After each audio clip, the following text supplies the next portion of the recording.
matin, nous voulons ensemble élever nos voix. Amen. Je t'invite à te faire violence ce matin et à chercher sincèrement sa présence. Et il se laissera trouver, assurément. Élève ta voix ce matin et sens-toi libre dans sa présence. Sens-toi libre de le chercher. Tu nous fais du bien. Sens-toi libre d'élever ta voix. Tu nous fais du bien. Sens-toi libre d'élever ta Tu voix. nous fais du bien. Seigneur, tu es au-dessus de tous les noms. Tu es au-dessus de tous les noms, Seigneur. Tu règnes sur ton trône, Seigneur. Tu règnes sur ton trône établi. Tu règnes sur ton trône établi, Seigneur. Nous te rendons grâce éternellement. Tu as les paroles de la Merci, vie. Seigneur Seigneur, tu as pour ton amour, Seigneur, Seigneur. l'or et Nous l'argent voulons t'élever, Seigneur. Te glorifier, Seigneur, pour ton Seigneur, nous amour. le trouvons rire dans ta présence. Ma prière, Seigneur, monte vers toi ce matin.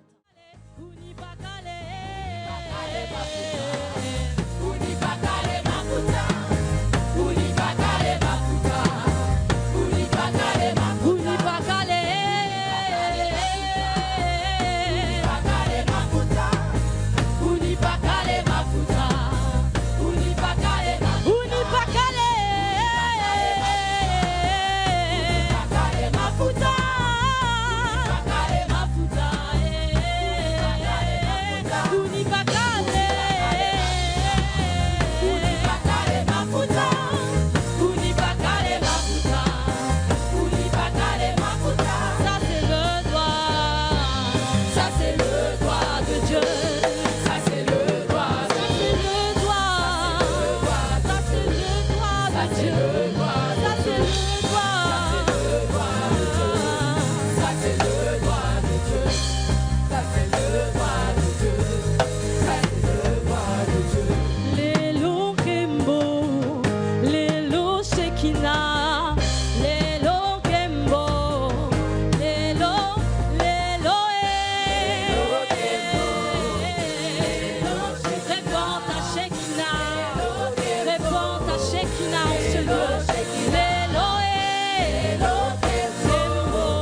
qu'il y a une personne qui peut crier, oins-moi Seigneur?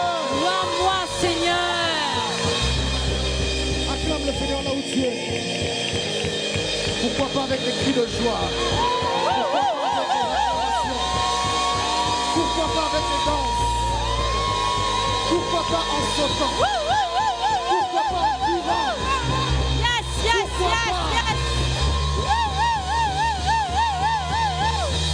Yes, yes, Fais yes, vibrer yes. cet endroit.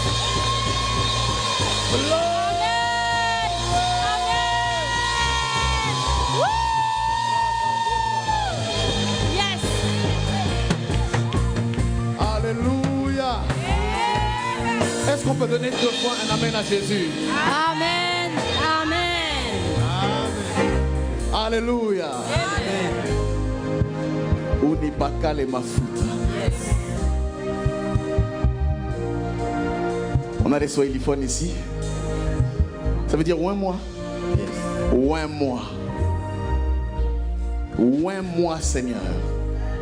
Amen. Il y a la joie ici ce matin. On a vraiment des bonnes nouvelles ce matin. Et je crois que le Seigneur va nous faire du bien encore. Avant de passer à la suite du programme, j'aimerais que tu salues juste 2-3 personnes. Salue quelqu'un avec le coude bien sûr et dis-lui: Dieu m'a oint. Ou ni pas qu'à les mafuta. Tu peux lui dire ça comme ça. Voilà, salue même 2-3-4 personnes.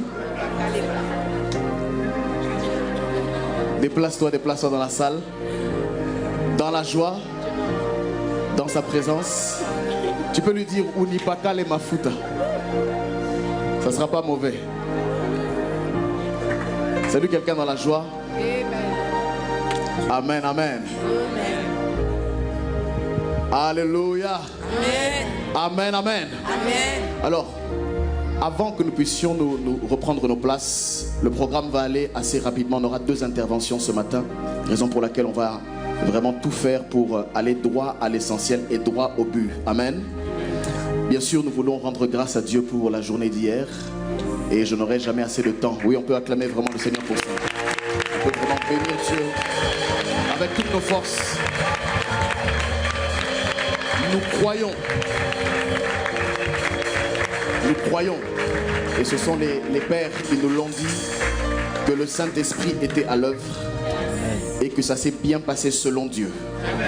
Est-ce que vous croyez à ça aussi? Ouais, je crois vraiment que le Seigneur était au contrôle, était au rendez-vous et qu'il a permis que toutes choses soient agencées selon sa volonté.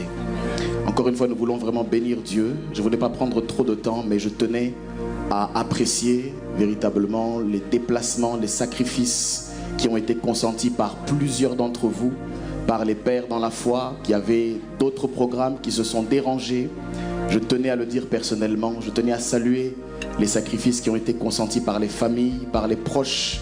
Ça, il y en a qui sont venus de Kinshasa, il y en a qui sont venus de la Irlande, on l'a vu hier d'Afrique du Sud. C'est une marque d'affection qu'on ne peut pas, sur laquelle on ne peut pas lésiner. Amen. Et je tenais à bénir Dieu pour cela. Et vraiment merci Seigneur pour tout le déroulement et tout ce qui s'est fait hier. Amen. Alors, comme je l'ai dit, je ne vais pas trop prendre de temps, on va directement aller à l'essentiel. Nous avons un orateur aujourd'hui, le premier orateur que nous connaissons qui est intervenu hier. C'est notre grand-père dans la foi. Amen. C'est notre grand-père dans la foi. Il nous vient, lui, de Belgique. Il nous vient de Belgique. Il était là hier en tant que l'un des officiants principaux. Et j'aimerais qu'on puisse directement lui laisser la parole si vous le souhaitez bien. Amen. Alors, est-ce que vous pouvez m'aider, Centre évangélique Souffle de Vie, à accueillir et à apprécier la présence de l'évêque Kazin. Je pensais qu'on peut mieux acclamer que ça. L'évêque Kazin Souka.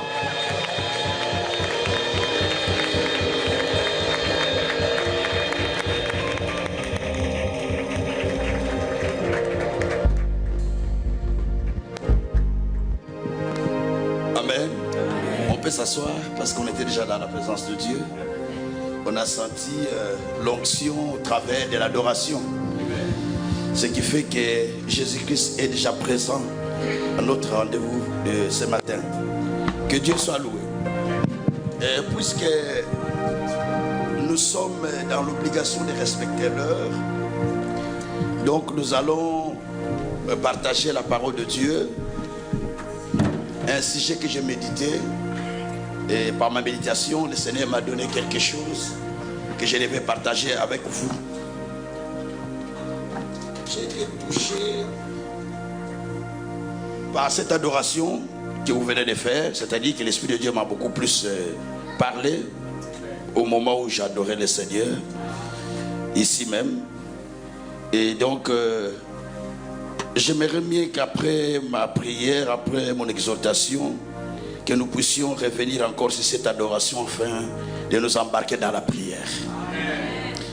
Que Dieu soit loué. Amen. Alors, nous bénissions le Seigneur Dieu pour ce qui s'est passé, pour tout ce que nous avions fait hier, ensemble avec vous, et surtout ce que le Seigneur lui-même a approuvé. Parce que quand vous faites quelque chose, quand Dieu approuve, c'est ce qui est important. Je sais que Dieu avait tout approuvé hier, parce que c'est lui qui est l'auteur de tout ce qui s'est passé. Mais à ce jour, j'ai un petit message. Vous allez dire, mais peut-être ça ne cadre pas avec l'événement qui venait de se passer hier. Mais c'est un message que Dieu déjà a mis dans mon cœur, que je vais développer au cours de ces mois. Le message, je l'ai intitulé « Briser l'instabilité spirituelle ». Vous savez, chaque personne peut se dire, moi je suis stable. Même dans la Bible, nous allons trouver des personnes qui croyaient être stables, mais qui en un clin d'œil, tout a basculé. On peut avoir l'assurance que ma vie est stable. Il n'y a rien qui peut me troubler. Mais en un clin d'œil, tout est troublé, tout a basculé et ça change la vie. Vous voyez l'histoire de Job. Tout était bien. Mais d'un clin d'œil, tout a basculé, sa vie a changé. Alors, bien-aimé, celui qui va aux études, il étudie pour qu'un jour, qu'il obtienne un diplôme qui lui permet de pouvoir trouver un bon emploi afin qu'il devienne stable. En terminant ses études, il trouve le travail, mais dans le travail, il ne se sent pas stable. Des fois, il se dit, mais peut-être quand je serai marié. Il se marie, mais dans le mariage, il ne se sent pas stable. Il peut se dire, peut-être quand j'aurai des enfants, il va avoir des enfants, mais il ne se sent pas stable toujours. Donc, il est toujours dans l'instabilité. En fait, dans le cœur de l'homme, Dieu a déposé un désir insatisfait, qui n'est pas satisfait, qui ne peut être satisfait que par la parole de Dieu. Le cœur de l'homme désire beaucoup de choses. Et les choses qu'il désire, des fois, il l'obtient, ou soit il ne l'obtient pas. Mais même s'il l'obtient, mais il a toujours un autre désir qui vient. C'est ça ce qu'on appelle l'insatisfaction spirituelle. Il a une insatisfaction au fond de lui-même.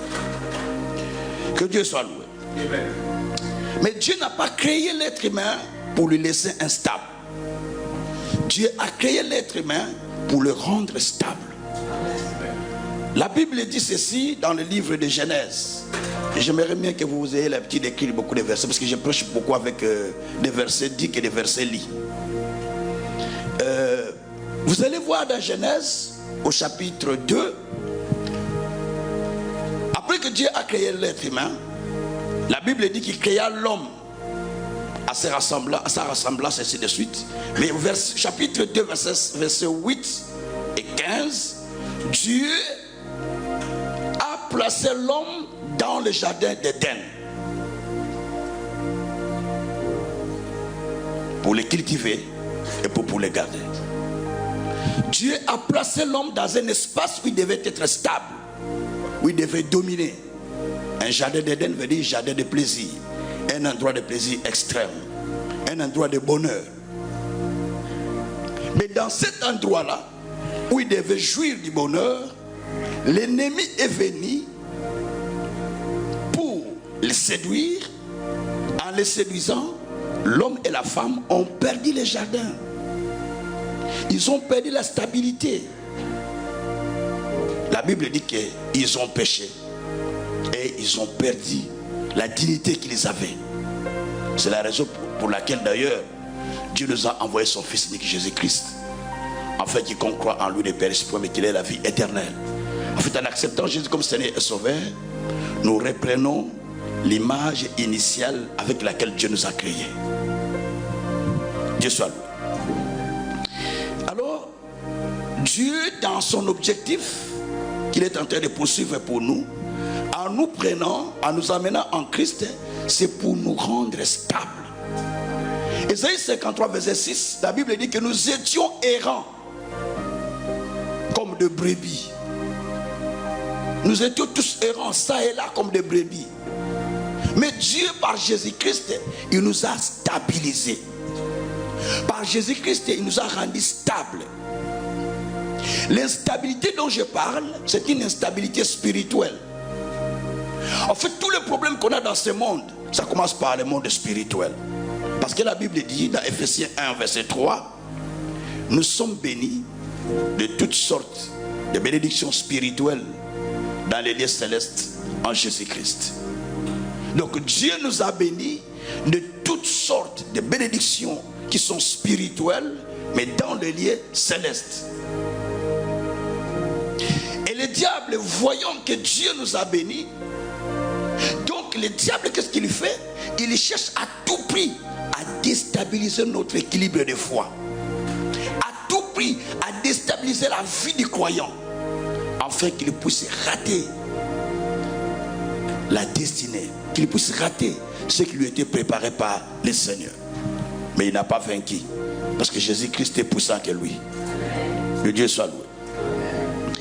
Alors, l'instabilité peut être remarquée dans la vie d'une personne. L'instabilité vient dans la vie d'une personne au moment où il n'attend pas, au moment où il ne sait pas qu'il est déjà instable.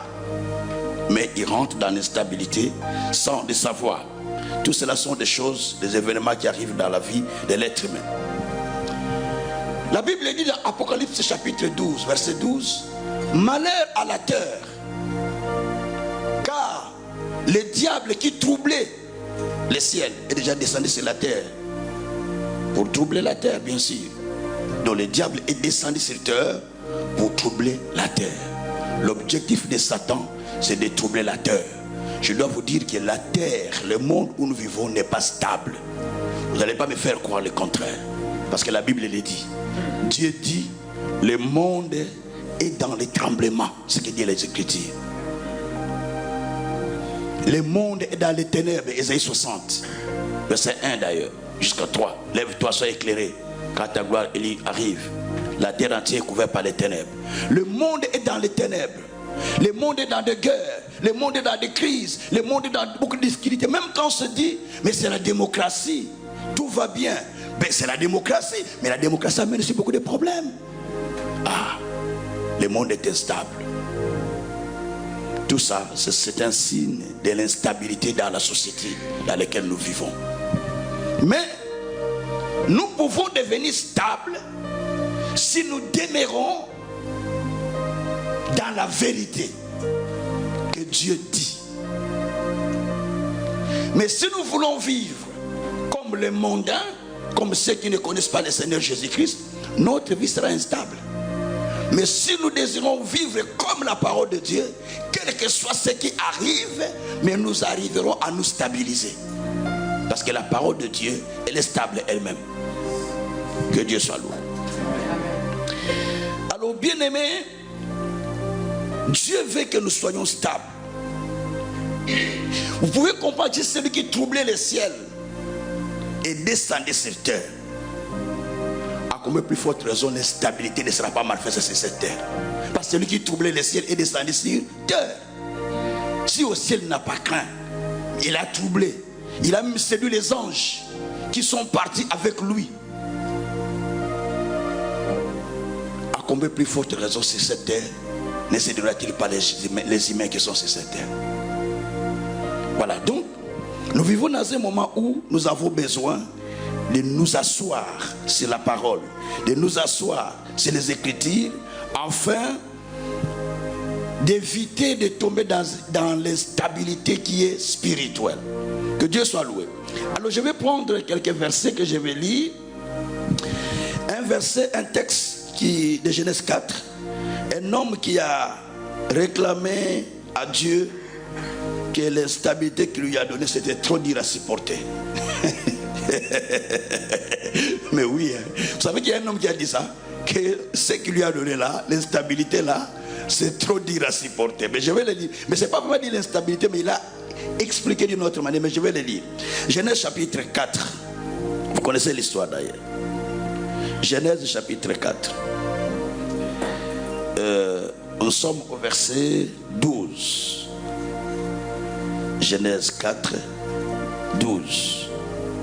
C'est l'histoire de Caïn. L'histoire de Caïn qui avait tué son frère. Et Dieu a donné une sentence sur lui, un châtiment. Alors, je vais lire les versets de la Bible. Je lis la parole du Seigneur au nom de Jésus-Christ. Quand tu cultiveras le sol, il ne te donnera plus sa richesse. Tu seras errant et vagabond sur terre. Caïn dit à l'Éternel, mon châtiment est trop grand pour être supporté. Verset 14, il dit, voici, tu me chasses aujourd'hui de cette terre, je serai caché loin de ta face, je serai errant, vagabond sur terre, et quiconque me trouvera me tuera. Parole du Seigneur. Amen. Ici, c'est Caïn qui venait de tuer son frère Abel. Après qu'il l'a tué, Dieu a commencé à l'interroger. Il a dit que moi je suis gardien de mon frère pour que tu m'interroges de cette manière. Mais Dieu lui a donné maintenant une sentence en disant, écoutez, maintenant comme tu as fait cela, tu vas cultiver le sol, mais le sol ne te donne pas la richesse. C'est-à-dire tu vas travailler, mais tu n'auras pas suffisamment ce que toi tu attends. Est-ce que quelqu'un comprend ce que j'explique quand même? Donc tu vas travailler, mais tu n'auras pas suffisamment ce que toi tu attends. C'est ce que Dieu voulait expliquer là. Alors il dit encore, tu seras errant et vagabond sur terre. Moi je change cette expression. Donc tu seras instable. Et tu seras errant. Une personne instable, une personne qui n'est pas posée, une personne qui est ballottée ça et là, un versatile. Alléluia. Demande à ton voisin, toi tu es stable, tu es versatile. Vous savez, il y a certaines personnes, le matin se lèvent très bien, avec la joie. Oui, ça va. À midi, il change le mail, il est triste. Le soir, il pleure. Avant de dormir, il doute sur son existence sur cette terre. Est-ce que vraiment, je suis vraiment un humain? Est-ce que je dois vivre ici? Est-ce que je dois être... C'est dans la Bible où on va trouver ces versets. Parce qu'il est instable. L'instabilité te fera douter de ton existence. On va trouver ces versets tout de suite là. On va se rendre au Seigneur. Donc, ici, Caïn dit, mon châtiment est plus grand. Il ne peut être supporté. Parce qu'il a compris la dimension du châtiment qu'on lui a donné. On lui a dit que tu seras errant. C'est-à-dire que tu seras instable. Donc pour lui, il dit, mais non, ça c'est fini. Être errant, être instable, mais c'est très grave. Quand vous lisez dans la Bible, il y a encore un homme. Dieu lui a dit, nous sommes dans Jérémie 22, verset 29, 30, 28 à 30, mais vous devez commencer verset 20, même verset 28 à 30. La Bible dit ceci, Dieu a parlé à la terre à propos de Jéconia. Il a dit, terre, écoute ma parole. Inscris cet homme Jéconia comme un homme qui ne sera pas prospère. Comme un homme dont les jours ne seront pas prospères. Et comme un homme qui n'aura pas de descendants après lui qui vont régner à sa place parce qu'il était roi. Et il dit comme un homme qui sera amené dans un pays qu'il ne connaît pas et va mourir par là. Mais il était roi. Et la terre l'a inscrit comme un homme qui ne va pas être prospère. Mais si vous lisez d'autres versions, j'ai lu beaucoup de versions, la version crampon, la version catholique, là on dit inscris-le comme un homme instable qui ne va pas voir ses descendants lui succéder sur son trône et qui sera errant, qui sera aussi amené à l'étranger comme captif. Et cela s'était fait ainsi. La terre l'a inscrit. Vous savez, dans la vie, la plupart des choses que les gens vivent sont des choses qui sont déjà inscrites sur terre. La terre a un registre. Le ciel aussi a un registre. Nos communes, on a fait ça comment ici, la commune? Mairie. Moi je suis en Belgique, on parle français-belge. Donc nos mairies ont aussi le registre de la population. Vous êtes d'accord avec moi? Donc chaque mairie a le registre de la population qu'on appelle. Donc là sont inscrites toutes les populations ou toute la population de la mairie. Donc vous êtes inscrit dans cette commune, dans cette mairie, comme étant habitant de la mairie. De même, dans le monde spirituel aussi, nous sommes inscrits d'abord dans le royaume des cieux, nous qui sommes croyants. Nous sommes inscrits, nous qui sommes nés de Dieu, je vous l'ai dit, nous sommes inscrits dans le registre du ciel. La Bible dit, Jésus a dit à ses apôtres qui se contentaient des miracles qu'ils ont fait, dit, ne vous contentez pas de cela, au contraire. Soyez joyeux, soyez heureux parce que vos noms sont inscrits déjà dans le livre des ciels. Ce qui est important, que tu sois inscrit là-bas. Tu peux être croyant, tu viens à l'église souffle de vie, mais tu n'es pas inscrit dans le royaume du ciel. Il faut avoir ton nom dans le registre du ciel. Demande à ton voisin, est-ce que ton nom est inscrit dans le registre du ciel? Vous savez, moi je suis prédicateur de la foi. Je fais parler les gens, je suis prédicateur de la foi. Dis à ton voisin, est-ce que ton nom est inscrit dans le registre du ciel? Ah, comment ça, on n'a pas pris le déjeuner? Hein? Dis à ton voisin, est-ce que ton nom est inscrit dans le registre du ciel? Ça, ce sont des choses très importantes, bien aimés. Donc, là, on a dit à Jéconia que ton nom était inscrit dans le registre comme quelqu'un qui sera instable, qui ne va pas progresser. Alors, il était roi. Est-ce que vous comprenez ça? Il était roi, mais son nom était inscrit dans le registre comme une personne instable. Ce qui fait qu'il a perdu la royauté parce qu'il était inscrit comme un homme instable. Lorsque vous travaillez dans votre vie, vous faites des choses, vous sentez que les choses commencent à basculer gauche-droite, sache que quelque part, il y a l'ennemi qui inscrit ton nom dans le registre des instables. Donc il y a un combat à faire. La vie chrétienne ne la prenez pas à la légère. On ne combat pas avec les humains, mais on combat avec les esprits dans le monde invisible. Moi, c'est mon domaine. J'ai été envoyé pour libérer les captifs par la parole de foi. C'est le domaine dans lequel j'évolue. Donc, bien aimé, l'instabilité, c'est une force qui se manifeste dans la vie d'une personne, qui peut bloquer la personne. S'il faut définir ça, je vais donner 3 définitions, 4. Ma première définition, c'est l'instabilité spirituelle. L'instabilité spirituelle, donc, c'est un esprit qui agite le croyant, qui agite l'être humain. C'est un esprit qui agite. Vous savez, il y a un homme qui avait reçu un rêve. Il a fait un songe. Après qu'il a fait le songe, le matin, il était agité. Mais c'était un roi. La Bible dit qu'il était agité. Genèse 41, verset 8. Pharaon en fait les rêves. En faisant les rêves, les matins, il est agité. Je sais qui va interpréter les rêves. Qui va interpréter? Parce qu'il était agité à cause du songe qu'il avait fait. Il y a de certaines choses qui viennent dans notre vie. Quand vous l'entendez, ça vous agite. Il y a de certaines nouvelles qui viennent dans notre vie. Quand vous l'entendez, ça vous agite. Il y a de certaines choses que vous voyez. En les voyant, vous êtes agité. C'est pourquoi vos oreilles ne sont pas faites pour entendre n'importe quoi. Vos yeux, bien sûr, ne sont pas aussi faits pour voir n'importe quoi.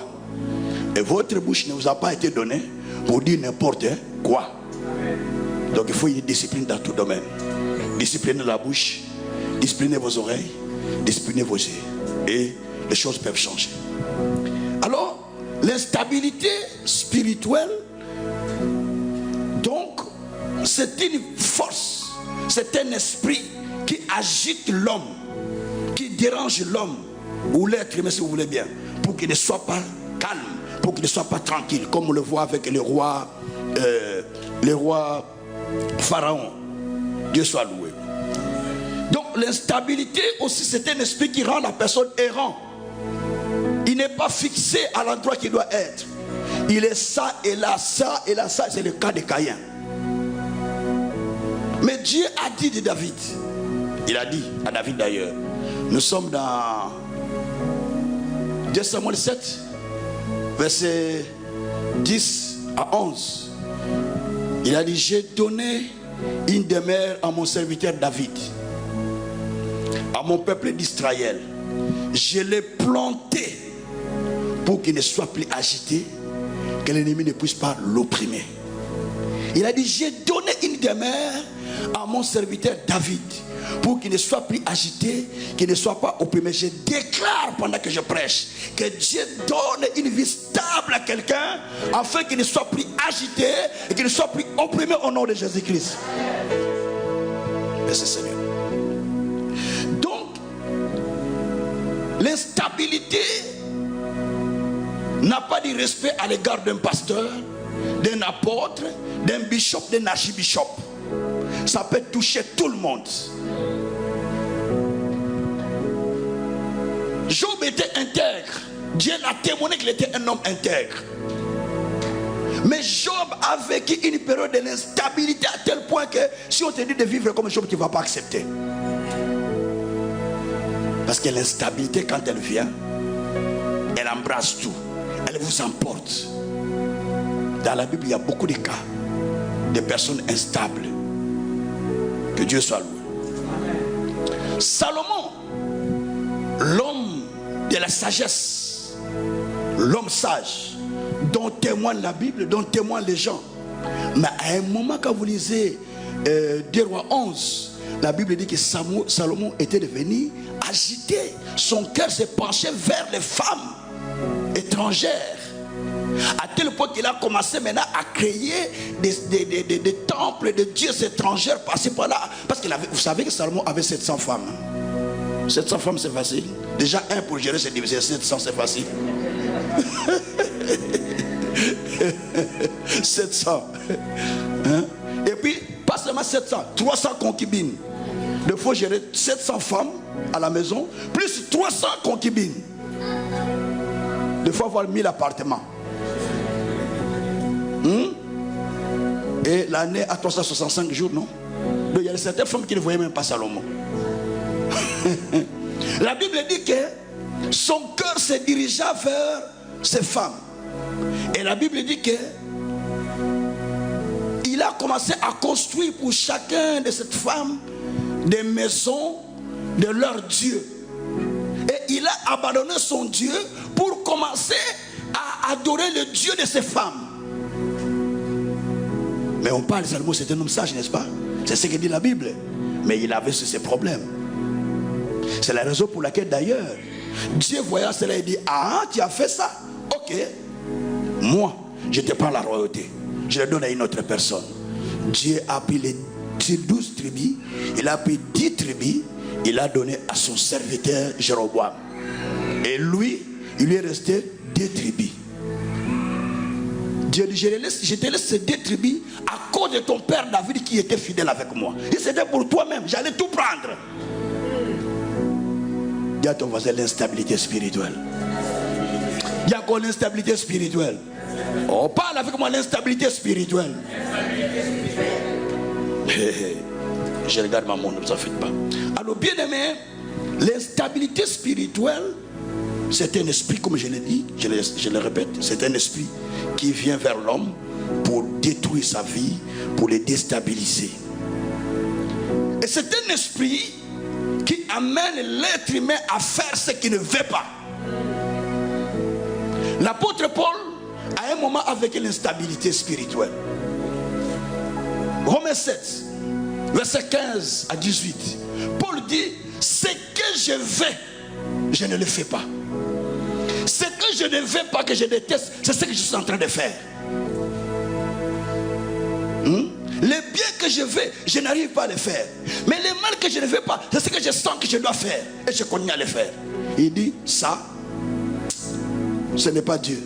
C'est un esprit qui m'a saisi. C'est l'ennemi qui m'a poussé à faire cela. Donc, vous pouvez vivre l'instabilité sans le savoir. Vous faites des choses, croyez que c'est bon, mais qui ne sont pas bons.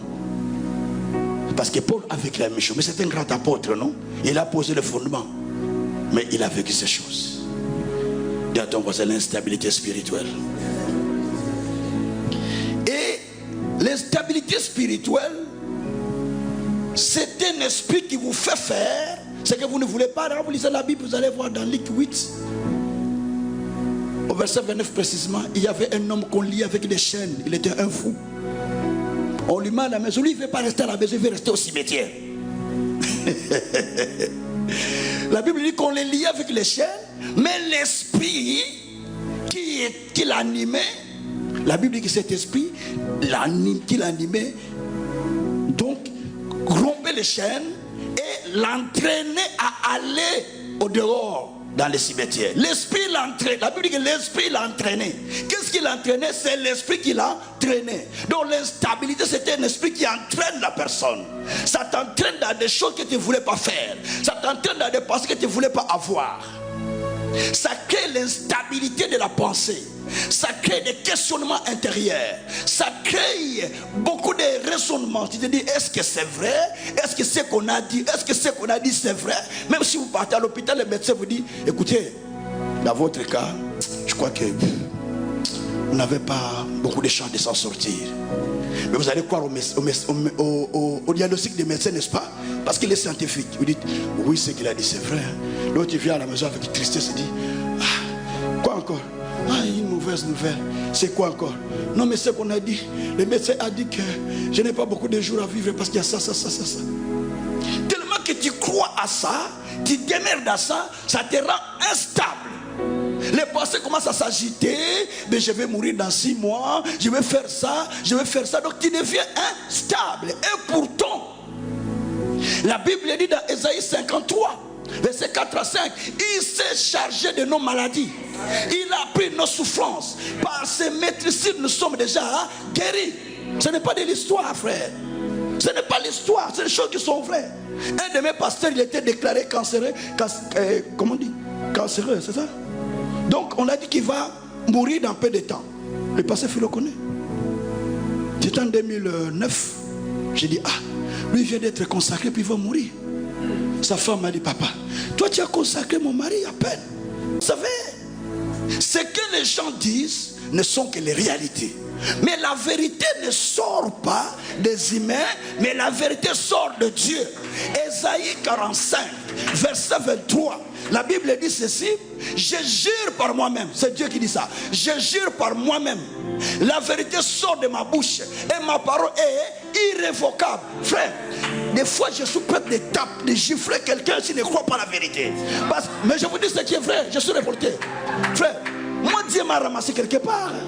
Je voulais que je vous raconte des épreuves que moi j'ai vécues, je ne peux pas les raconter tout ça. Je vois avec un seul que vous me voyez là. Ça a été abîmé par un médecin. J'étais près de la mort. Mais Dieu m'a sauvé. Lui, l'apôtre Philo était avec moi à Kinshasa. Empoisonné. On attendait ma mort à l'hôpital. Encore un dimanche, jour du culte, je n'ai jamais. J'ai dit, je ne mourrai pas. Je ne mourrai pas. Les médecins disaient, oh, c'est quoi ça? J'ai dit, je ne mourrai pas, docteur. Je ne mourrai pas. J'ai confessé ce que je connaissais. Parce que j'étais stable dans la vérité. Je disais, moi, je ne mourrai pas. Les médecins disent, mais son cas est critique. J'ai dit, non, docteur, je ne mourrai pas. Je ne mourrai pas. J'ai mangé des chikwangos à la fête. Je ne mourrai pas, je ne mourrai pas. Le docteur dit, mais ton cas est critique. Je ne mourrai pas. Un jour après, j'ai dit au docteur, sors-moi de l'hôpital. Il dit, comment ça? Il dit, sors-moi de l'hôpital, je dois rentrer à la maison. Parce que j'avais confiance en Dieu, non? J'avais confiance en la parole. Je vis sur la parole. Je marche sur la parole. Vivre avec moi, c'est compliqué. Mon épouse en souffre. Parce que je ne confesse pas. Mais Minaïla, la femme de l'apôtre Philippe, peut vous dire. Pasteur Philippe peut vous dire. Lui-même, il dit, papa est compliqué. Parce que je ne confesse pas la négativité. Je ne confesse que. Des fois, quand ma femme dit, tu vois, on a dit ce que j'ai dit. Hein, tu as trouvé le fondement où? Où est-ce que tu as trouvé le fondement? Mais on a dit, je dis, mais où est-ce que tu as trouvé le fondement? Parce que les fondements, pour moi, Dieu dit dans Psaume 119, verset 160, le fondement de ta parole, c'est la vérité. Donc c'est la parole qui est la vérité. La parole de Dieu qui est la vérité. Dieu dit que je gère par moi-même. Ma parole est la vérité. Jésus dit que sanctifie-les par ta parole, car ta parole c'est la vérité. Des fois on nous présente des choses, quand vous voyez, vous avez peur. Parce que vous avez peur de la confiance en Dieu. Avoir confiance en Dieu, c'est pas je crois en Dieu, je pars à l'église, je chante. Ce n'est pas ça qu'avoir confiance en Dieu. Avoir confiance en Dieu, c'est avoir confiance aux Écritures. Abraham n'a pas regardé sa femme. Son âge était fort avancé. Son corps commençait à être usé. Donc selon la science, elle ne pouvait pas concevoir. Parce qu'elle avait 90 ans, non? Donc selon la science, c'est impossible. Mais Abraham croyait à la vérité, parce que l'ange est passé dire à Abraham, ta femme l'année prochaine aura un enfant. Donc Abraham croyait à ça. Et il n'a pas regardé tout ce qu'on disait. Mais à la fin, Sarah a eu un enfant. Pourquoi il a eu un enfant? Parce que son mari a crié à la vérité. Dis à ton voisin, laisse croire au mensonge. Laisse croire au mensonge. Vous savez, la Bible dit dans Colossiens chapitre 2, verset 6 à 8. Comme vous avez reçu le Seigneur, marchez en lui. Soyez enracinés et fondés en lui. Verset 8. Que personne ne fasse de vous sa proie par la philosophie humaine, par les rythmes du monde, par la tradition des hommes qui ne sont pas fondés sur Christ. Que personne ne te fasse croire ce qui n'est pas vrai. En fait, en réalité, il y a des choses qui sont réelles mais qui ne sont pas vraies. Hein, vous comprenez ça?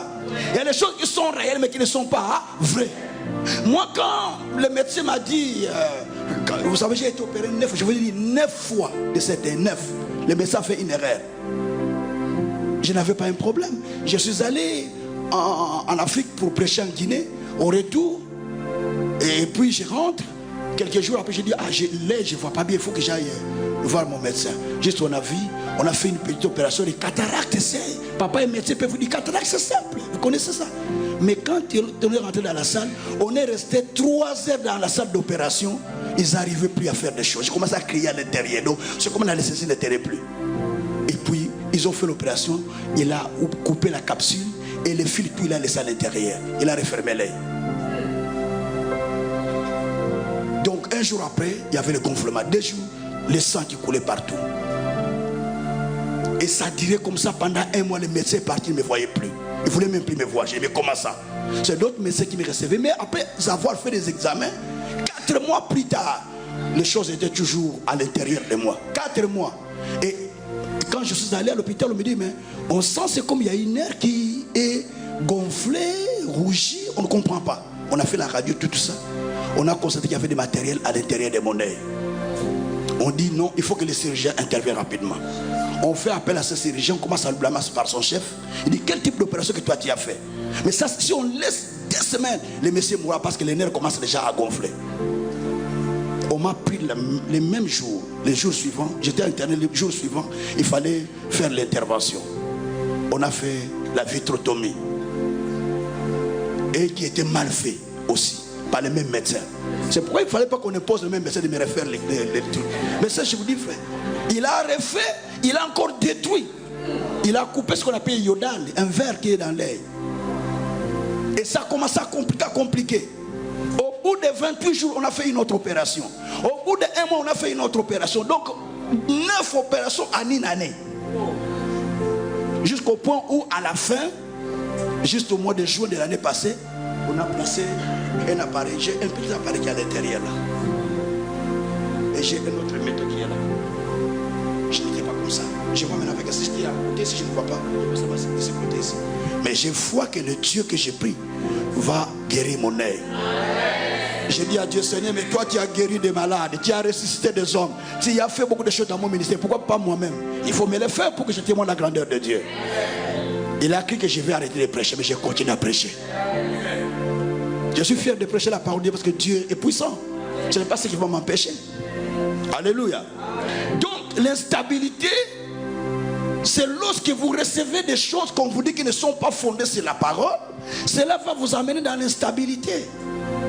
Parce qu'il est dit dans 2 Timothée chapitre 2 au verset 19, la Bible dit que le solide fondement que Dieu a posé reste debout avec les paroles qui le servaient de sceau. Donc il y a le solide fondement. Ce solide fondement, il est posé par la parole de Dieu. Vous savez, quand vous sortez le poisson de l'eau, en peu de temps il va mourir. Quand vous sortez l'arbre de la terre, quelques jours après il va sécher. Et quand vous sortez l'homme de la parole, il finit par périr. Toute personne qui est séparée de sa source finit par périr. Il faut avoir un bon fondement. Aller à l'église, c'est une bonne chose, mais la Bible dit, comme vous avez reçu le Seigneur Jésus-Christ, marchez en lui, veut dire marchez tel que sa parole vous dit. Soyez enracinés, veut dire mettez des racines pour que vous ne basculez pas gauche et droite. Soyez fondés, veut dire il faut avoir une fondation posée par la parole, parce que ce qui est posé dans la parole est solide. La Bible dit que Dieu soutient toutes choses par sa parole puissante. Alléluia. Vous savez ce qui fait la force de ce bâtiment et sa fondation. La fondation détermine la stabilité de la structure ou du bâtiment. Et la vie chrétienne, elle a besoin aussi d'un fondement. Quand le fondement est renversé, que ferait-il l'Égypte? J'ai toujours pensé à ça au enseignement qui nous a prêché en 2007 en Belgique. Il a prêché quand le fondement est renversé. Je l'écoute souvent. Quand le fondement est renversé. Donc quand le fondement est renversé dans la vie, qu'est-ce que vous allez faire? Vous êtes en face des problèmes, en face des difficultés, bien sûr. Mais qu'est-ce que vous allez faire? Vous devrez chercher à retourner sur les Écritures. Alléluia. J'étais en Suède pour une formation que j'ai donnée là-bas. Alors il y a une dame qui est venue avec son enfant de 4 ans. Il dit, cet enfant depuis qu'il est né, il ne parle pas. On l'a déclaré mioué. J'ai dit, oh. J'ai dit, ok. Il dit, papa, on a tout fait, mais ils ont constaté qu'il est mioué, il ne parle pas. J'ai dit, ok, il n'y a pas de souci. J'ai dit, toi tu as accepté. Il dit, mais papa, mais c'est ce que le médecin a dit, donc il est mioué. J'ai dit, non, il n'est pas mioué. Il dit, oh, papa, mais il ne parle pas, mais il n'est pas mioué. Il dit, mais oh, mais papa, il ne parle pas, mais non, mais il ne parle pas, mais il n'est pas mioué. Mais il ne comprenait pas mon langage, parce que moi je ne parle pas négativement. Il dit, j'ai dit, maman, il y a une vérité que tu dois accepter. La Bible dit dans Psaume 127, verset 3, que les enfants sont un héritage, sont une bénédiction que Dieu donne. La Bible dit que la bénédiction de Dieu n'apporte jamais du chagrin. Proverbe 10, verset 22. La Bible dit que vous n'aurez pas des enfants pour les voir périr. Ésaïe 65, verset 20 à 23. La Bible dit que tes enfants seront disciples de l'Éternel. Ésaïe 54, verset 13. J'ai dit, maman, cet enfant doit être guéri maintenant. Il dit, oh. J'ai parlé comme ça, j'ai posé la main sur l'enfant. J'ai prié quand j'ai lâché. L'enfant dit, maman. J'ai dit, ah. J'ai dit, l'enfant a parlé. J'ai dit, ah, mais c'est la parole. La vérité change les choses. Dis à ton voisin, la vérité change les choses. Alors pour clôturer, j'aimerais mieux que chacun de nous se pose sur la vérité. Quand vous vous posez sur des choses que vous voyez, je ne vais pas donner cet enseignement qui est long. Quand vous vous posez sur les choses que vous voyez, donc vous risquez de perdre votre stabilité. Mais vous devez vous poser sur la parole de Dieu qui rend l'être humain stable. Parce que la parole de Dieu, elle est vivante. Et c'est Dieu lui-même. Quand vous vous posez là-dessus, donc vous trouvez votre stabilité. Vous savez, celles qui ne cherchent pas à demeurer dans la parole, souvent ils sont errants. Souvent ils sont incohérents dans leurs propos. Souvent ils sont instables dans leurs pensées. Donc ils pensent à beaucoup de choses. Ils se disent mais qu'est-ce qui va se passer? Qu'est-ce qui va se passer? Ainsi de suite. Je vais lire le dernier verset pour clôturer. Nous sommes dans Deutéronome verset 28. Deutéronome 28. Les gens aiment Deutéronome 28.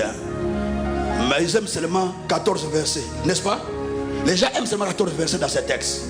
Les 14 premiers versets, parce que les versets de la bénédiction. Tu seras grand, amen pasteur. Tu seras la terre de laquelle, amen pasteur. Ta corbeille sera bénie, amen pasteur. Oui, c'est ce que tout le monde aime. Mais il y a une condition, verset premier. Si vous obéissez à ma parole, si vous l'observez, vous le mettez en pratique, c'est alors que je vous donne la supériorité sur toutes choses. Et il commence à citer toutes les bénédictions qui viennent. Mais alors verset 15. Si vous désobéissez, si vous n'écoutez pas ma parole, voici ce qui va vous suivre. Maintenant, verset 68, 65 à 68, c'est là où on va lire. 67, c'est là où on va lire. Et c'est là que je clôture. Dis à ton voisin, sois stable. Ah. Dis à quoi ton voisin, sois stable. Ah. Oui. On dit, ah, moi je suis stable, j'ai mon travail. Tu as ton travail. Demain, l'entreprise peut tomber en faillite. Tu as un crédit à payer. Tu te dis, maintenant, comment je vais m'en sortir? Et parce que tu es instable. Qui te dit que le travail, c'est l'assurance? Mais demain, ça peut on peut bloquer la société, ça peut tomber en faillite. Tu peux perdre l'emploi. Ce n'est pas ça qui va te rendre stable. Il faut avoir des pensées posées sur les Écritures, les pensées posées sur la parole. Moi, je ne m'agite pas comme les gens s'agitent. Je ne regarde pas de gauche à droite qu'on dit, oh, quelqu'un a eu ça. Je dis, ne me parle pas de ça, mon épouse. Je dis, chérie, non. Il ne me dit pas, oh, voilà, quelqu'un d'autre a eu ça. Ça, c'est lui. Moi, j'ai mon chemin, j'ai ma destinée. Je ne regarde pas à gauche, à droite. Je suis fixé sur ce que Dieu me dit. Je ne suis pas quelqu'un qui convoite la position d'une personne. Est-ce que moi, je suis Asaph pour convoiter la personne d'une personne? Parce que c'est lui qui a convoité la position des personnes dans la Bible. Oh, les gens, nous servons Dieu, mais voilà les autres comme ils sont devenus. Moi, je suis toujours dans cette position. Dieu lui dit, ah bon, viens mon petit, je t'amène dans les sanctuaires. Dieu est là, puis petit, viens, suis-moi. Il l'a amené dans les sanctuaires, il a fait voir la vie des autres, la conséquence qu'il devait avoir plus tard. Il a dit, pardon Seigneur, je n'ai pas compris que c'était comme ça. Dis à ton frère, ne regarde pas ton prochain, qui va te noyer. Pierre s'est noyé, hein? Vous savez ça? Jésus lui a dit, viens. Il voulait aller vers Jésus. Il regarde à côté. Quand il a regardé à côté, la tempête l'a basculé. Et il a commencé à se noyer. Et pourtant, il était un homme de foi, non? Alléluia. Vous savez que Pierre s'appelait autrefois Simon. Jean 1, verset 42. Il s'appelait Simon. Simon veut dire roseau, feuille qui balance, qui n'est pas stable. Dieu dit non. Si tu t'appelles Simon, tu es une feuille qui balance. Tu es instable. Donc moi je te donne le nom de Céphas. Céphas veut dire Pierre, ce qui est stable. Ne donnez pas le nom de Simon à un enfant. C'est pas bon. Tu peux l'avoir dans la famille. C'est ton problème, mais il faut prier pour ça, pour que l'esprit de Simon ne puisse pas rester chez toi. Simon. C'est pas bon. Certains noms les donnent par plaisir, mais c'est pas un bon nom. Mais c'est comme les gens donnent les noms, qui donnent aux enfants le nom de Joseph, mais c'est pas un bon nom. Vous voyez que c'est un bon nom? Joseph veut dire rire, parce que Sarah a ri lorsque l'ange lui a dit que tu auras un fils. Il dit, ça ne peut pas se faire, je suis vieille. Il dit, ah, l'enfant sera appelé rire. Ah, toi tu dis, Joseph, ça va? Il dit, rire, ça va? Alléluia. Mais il faut aller dans la vérité pour comprendre ces choses, n'est-ce pas? Voilà. Donc, dans ce texte où je suis les Deutéronome 28, versets 65 à 68, c'est là où je vais clôturer. 65 à 68. Voilà. Des fois, pour voir, je vois bien au nom de Jésus-Christ. Voilà. Avant, je n'étais pas comme ça. Quand j'ai trouvé le verset, je lis directement. Maintenant, je lis bien au nom de Jésus. Alors, je suis au verset 65. Verset 65, on nous dit ceci. Parmi ces nations, tu ne seras pas tranquille.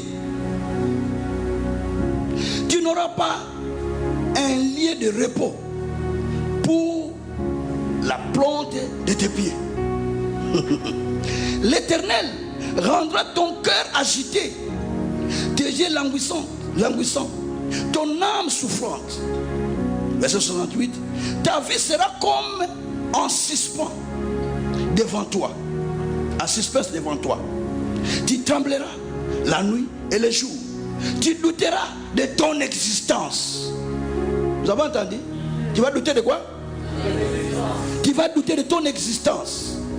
Dans le froid qui remplit ton cœur et en présence de ce que tes yeux verront, tu diras le matin.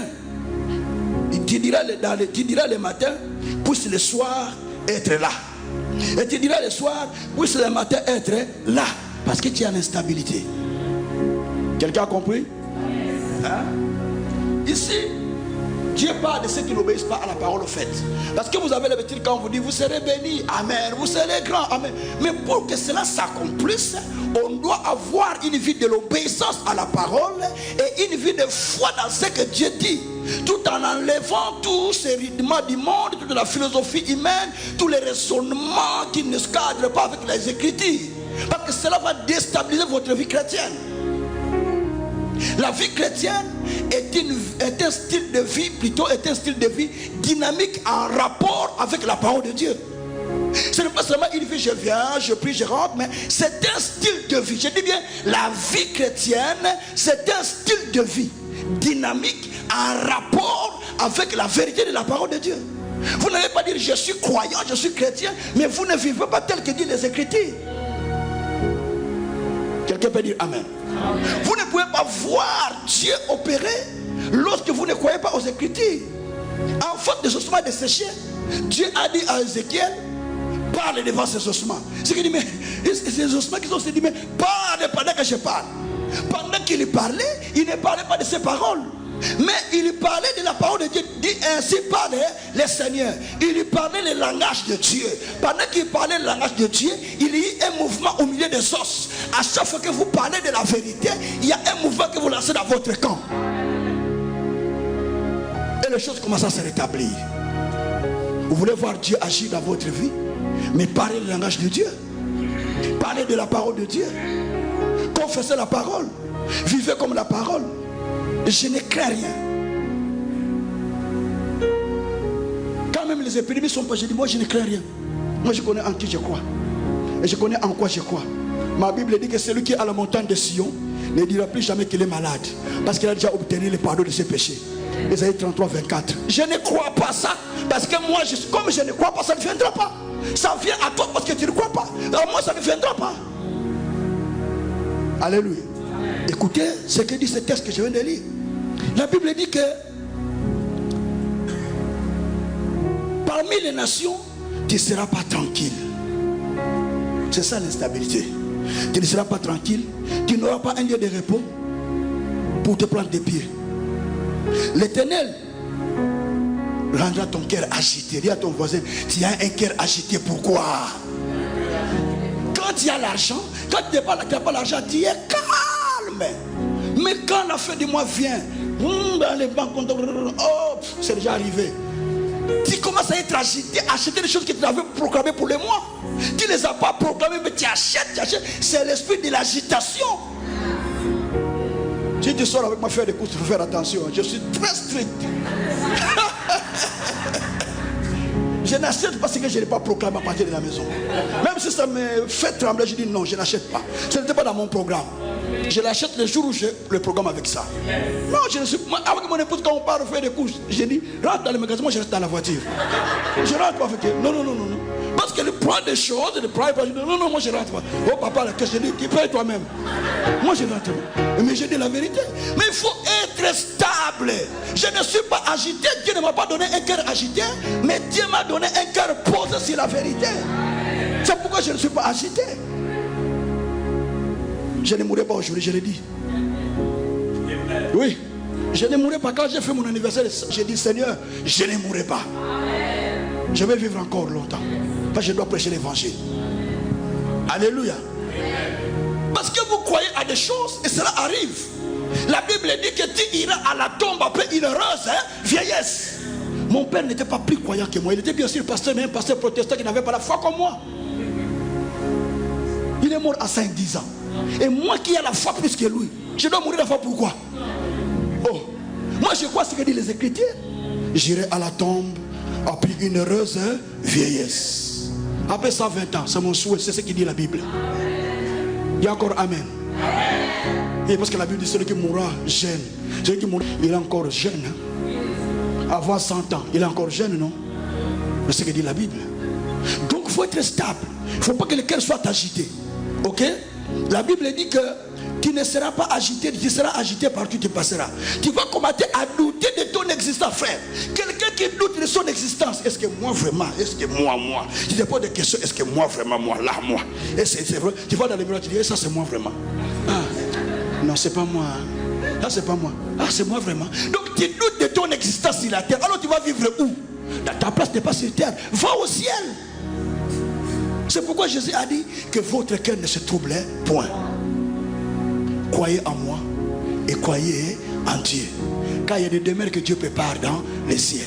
Quand ce sera prêt, je viendrai vous chercher. Toi, tu veux partir avant que les demeures soient construites. Mais tu vas arriver, ton terrain est là, mais la maison n'est pas encore construite. Alors tu vas rester chez Abraham comme Lazare, chez le père Abraham, parce que la maison n'est pas encore construite. Amen. Dis à ton voisin, ne sois pas agité. Diacon, ne sois pas agité. Ah, diacon, ne sois pas agité. Dis à ton voisin, qu'est-ce qui t'agite ce matin? C'est toutes les femmes. Oh, ce type-là, il me casse la tête. Même si tu te casses la tête, mais retourne dans la parole. Quand la parole vient, la tête ne sera plus cassée. Alléluia. Tu as besoin de demeurer dans la parole. Demeurer dans les Écritures. Demeurer dans la parole. Oh, cette dame-là, il me casse la tête. Comment il te casse la tête? Retourne dans la parole. Quand tu retournes, tu seras plus agité. Simon, lorsque les poissons sortaient de l'autre côté, prend la barque, il va chercher les poissons, il jette les filets, mais rien. Il retourne encore de l'autre côté. On dit l'autre côté, il jette les filets, mais rien. Jusqu'au point où Jésus lui dit, viens Simon, avance en plein nom. Jette les filets à droite, je te précise, mais jette les filets à droite. Quand il a jeté, il tire, il n'arrive pas, il fait appel à ses amis. Venez vite, il y a beaucoup de poissons. Il a attrapé des poissons. Parce qu'il a rencontré la vérité. Il a rencontré le Christ. C'est lui qui crée un cœur vrai au fond de nous. C'est lui qui donne la vérité. Et son cœur a changé. Dis à ton voisin, pourquoi tu bascules gauche et droite? Mais parle à voisin, pourquoi tu bascules gauche et droite? Dis, qu'est-ce qui t'agite? C'est un enseignement que j'ai proclamé pour ce mois. Je l'ai proclamé moi de la stabilité spirituelle. Donc j'enseigne ça pendant tous les mois, tous les jours. Alléluia. La stabilité spirituelle. Beaucoup de gens, beaucoup de chrétiens, beaucoup de serviteurs de Dieu, la plupart, ils ont eu des difficultés parce qu'ils ont perdu la stabilité spirituelle. Et cela crée beaucoup de problèmes dans nos vies. Ça détruit beaucoup de vies. Les gens qui se suicident, ce sont des gens instables au fond de leurs pensées. Les idées sont incohérentes au fond d'eux-mêmes. Parce qu'ils sont instables. Comment moi je peux aller me suicider? Moi, quel que soit le problème, pourquoi je dois aller me suicider? Ça commence comment? Et ça vient d'où? Quel est cet esprit qui peut m'agiter comme ça? Impossible. Les gens qui tuent leurs femmes, qui tuent leurs maris, qui tuent leurs enfants, comment ça peut m'arriver comme ça? Mais c'est l'esprit de l'agitation qui fait tout ça. Après il dit, oh, désolé, je ne l'ai pas fait de moi-même. Et on la met chez le psychologue. Le psychologue dit, bon, il était inconscient quand il a fait son acte. Mais il n'était pas inconscient, il était agité. Alléluia. Est-ce qu'on peut se lever pour prier? Donne-moi seulement 5 minutes. Est-ce que les filles, on peut me donner cette adoration que vous avez fait tout à l'heure? 5 minutes seulement. Cette adoration-là. Donnez-moi cette adoration, on va prier. On va détruire l'esprit de l'agitation. On va détruire l'esprit de l'instabilité que vous ressentez au fond de vous-même. La parole de Dieu, elle vient pour changer l'homme. Quand elle vient, c'est pour nous transformer. Quand elle vient, c'est pour nous changer. Nous n'avons pas besoin d'être stables. Nous avons besoin d'être stables parce que le Seigneur nous appuie pour nous rendre stables. Il a dit qu'il a pris Jacob David pour lui donner une demeure afin qu'il soit fixé, qu'il ne soit plus agité. Aujourd'hui, il n'a pas besoin de David, il a besoin de toi. Quand vous lisez dans la Bible, David a enlevé David. C'est ça la parole de Dieu. David est déjà mort, Dieu ne parle pas au monde. Dieu parle à toi. Parce que la Bible dit que dans cette parole, Hébreux 10 dit, dans ce livre, il est question de moi. Donc tout ce que tu lis, c'est pour toi, ce n'est pas pour David, ce n'est pas pour Moïse, ce n'est pas pour Abraham, c'est pour toi. Deviens stable ce matin. Je dis, deviens stable. Amen. Deviens stable. Amen. Dans tout aspect de ta vie, deviens stable. Amen. La stabilité commence d'abord par l'intérieur. Quand l'intérieur est stable, l'extérieur deviendra stable. Amen. Le mouvement de l'homme dépend de ce qui est au fond de son cœur. Les paroles de l'être humain dépendent de ce qui est dans son cœur. Tout dépend de ce qui est à l'intérieur. Amen. La stabilité. Donnez-moi ce cantique d'adoration là que le Saint-Esprit. Soutiens-moi, Papa wa moi, soutiens-moi, j'ai besoin de toi, j'ai besoin de toi, j'ai besoin de toi, j'ai besoin de toi, wa moi, soutiens-moi.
Unipakale mafuta.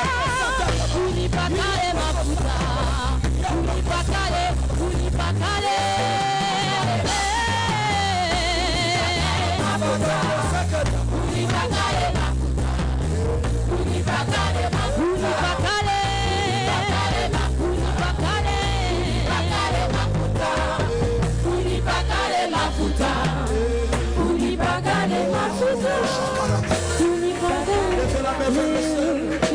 Parlez à Dieu, quelqu'un me dit parler à Dieu. Seigneur, Seigneur, brise mon instabilité. Dis Seigneur, je brise mon instabilité. Dis Seigneur, je brise mon instabilité.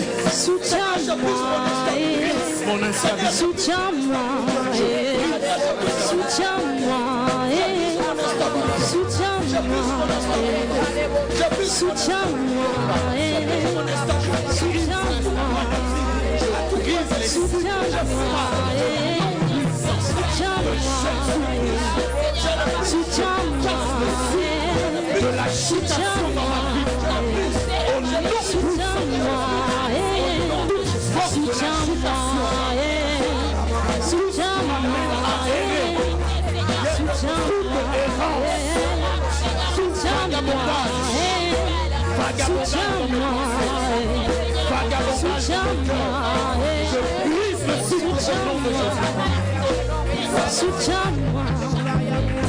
Merci Seigneur. Père, en accord avec ta parole, en communion avec le mandat que toi tu m'as conféré, d'aller libérer ceux qui sont captifs par la parole de foi. J'ordonne à l'instant à toute personne qui était liée par une saison de l'instabilité, que cela soit brisé au nom de Jésus-Christ. Père, j'ordonne à cet instant à tout ce qui trouble la vie de quelqu'un dans cette assemblée. Au moment où je parle, je lui donne l'ordre de quitter au nom de Jésus-Christ. Au nom de Jésus. Puisque tu as dit, l'Éternel a parlé et son esprit est rentré en moi. J'ordonne maintenant que l'esprit de la stabilité commence à saisir chacun de nous au nom de Jésus. Au nom de Jésus. Père, merci. Oui. Que ton cœur ne soit plus troublé. Que ton cœur ne soit plus troublé. Amen. Que ton cœur ne soit plus agité. Amen. Aujourd'hui, Dieu te prend. Il veut te fixer comme il a fixé David. Il veut te planter. Dieu a dit, je te plante véritablement dans ce pays. Si Dieu ne te plante pas, tu seras agité. Je prie le Seigneur qui te tienne maintenant et qui te plante, qui te fixe, afin que tu rencontres ta destinée au nom de Jésus-Christ. Fini les agitations, fini l'instabilité, fini d'être errant, car c'est une malédiction pour toi. Maintenant, deviens stable. Deviens stable. Deviens stable. Au nom de Jésus-Christ. Seigneur, merci pour ton esprit qui agit maintenant. Merci pour les anges qui opèrent dans cette assemblée. Seigneur, merci. Parce qu'il brise tous les cycles des agitations. Il brise tous les cycles, Seigneur, d'instabilité. Par le nom de Jésus-Christ. Donne la paix. Car toi tu as dit à celui qui est ferme à sa résolution, tu auras sur la paix et la paix encore. Selon Ésaïe 26:2. Maintenant je crois que tu commences à rassurer la paix à chacun par le puissant nom de notre Seigneur Jésus-Christ. Amen. Recevez la paix au nom de Jésus. Recevez la stabilité au nom de Jésus. Recevez la gloire au nom de Jésus. Recevez la puissance de Dieu au nom de Jésus. Et recevez l'esprit de la stabilité au nom de Jésus. Soyez bénis. Amen, amen. Est-ce qu'on peut acclamer très fort le Seigneur? Est-ce qu'on peut bénir Dieu pour la parole et célébrer la parole du Seigneur? Amen. Donne un bon amen à Jésus qui a été béni par la parole. Et avec moi à partir de maintenant, Je suis fixé. Je suis planté. Et je ne bougerai plus. Au nom de Jésus.